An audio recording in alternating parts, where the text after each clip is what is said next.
Okay, let's get started with another deep dive. Today, our focus is on the book, Your Story Sells More Than You Imagine. Learn how to tell it to impact, inspire, and transform. hmm A really intriguing title. It is. And the basic idea we're going to explore is that every single person has a valuable story inside them, one that's capable of making a real impact and forging deep connections. Absolutely. It's a powerful premise. So, throughout this session, we'll be digging into the essential elements, really trying to help you, our listener, get a solid grasp on how to identify and articulate your own story effectively. The goal being to pull out those crucial components so you can use your personal experience as, well, as both a strategic and an emotional tool. Exactly. That emotional tool aspect feels really important. The source suggests that this personal narrative is just a fundamental asset, emotionally and strategically. It really emphasizes that. Yeah. And it wants us to think bigger about storytelling. It's not just, recounting events. Right, not just a timeline. No, it's about the potential impact, the inherent ability it has to actually help other people. The book puts it quite strongly, actually. It says something like, your story, with its falls, challenges, mistakes, and victories, has immense power. It can open doors, create deep connections, inspire others, and position you as a reference point. That's a great quote. It really captures the scope. And it highlights this vital point about generosity, doesn't it? Sharing your story is framed as a potential act of helping others who might be listening. Yeah, there's an implicit generosity and vulnerability when it's shared constructively. So, where do you start with all this? The book suggests the first essential step is, well, some deep reflection on your own life. That's right. Introspection is key. The author poses some really core questions to get you started. Like what? Things like, what defines you? Or what moments marked a before and after? Also, what decisions transformed you? And a really powerful one. What was your greatest pain and what did you learn from it? Ooh, that last one. That feels significant. It taps into something, doesn't it? How stories of overcoming adversity often resonate so deeply. They really do. There's a particular kind of connection that comes from shared struggle Hmm. or witnessing resilience. And linked to that, the source offers some valuable guidance. It says something along the lines of, dark moments told will create more connection than brilliant successes. That's interesting. It suggests we shouldn't shy away from the tough stuff. Exactly. We need to understand its potential to build genuine bonds with the audience. I mean, think about it. Stories of resilience often inspire us more profoundly than tales of just, unbroken winning streaks. True. So after this period of introspection, the next crucial step, according to the book, is setting a clear objective for sharing your story. Why are you telling it? Right, having a purpose. Precisely. The work outlines several possible purposes. Maybe you want to inspire others to overcome something. Or establish yourself as an expert in a certain field. That too. Or maybe promote products or services authentically. It could be about building a trustworthy personal brand or even generating new professional opportunities. So the why really shapes the how. Definitely.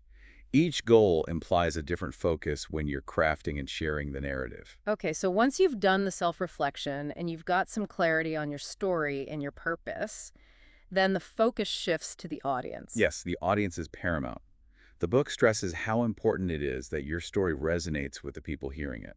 Makes sense. You can't just talk into a void. Exactly. So it poses more questions, this time about the audience. Who do I want to reach? What values do I share with them?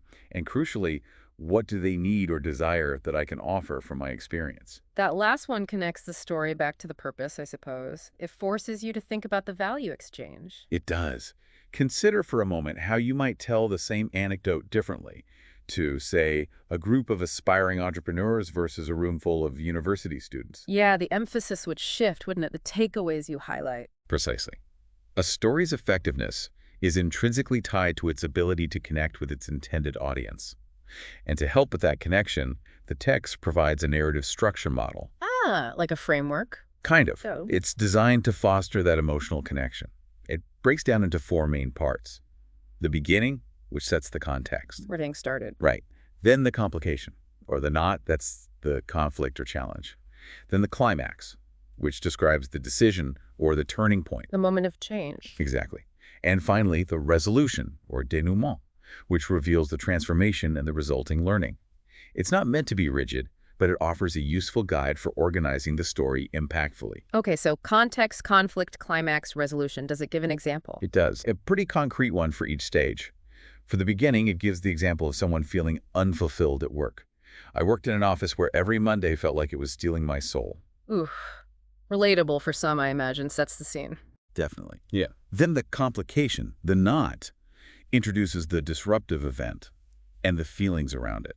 One day, I got laid off.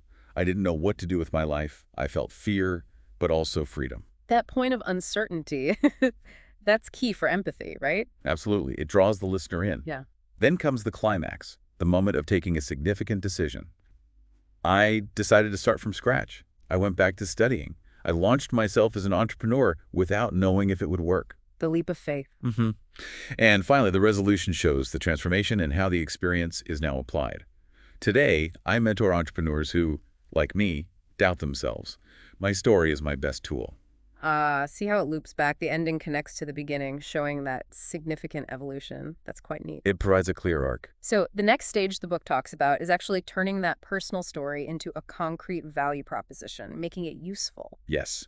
The key here is identifying the practical lesson or insight embedded in the narrative. How do you do that? It suggests asking questions like, what can I teach with this? How can my story serve others?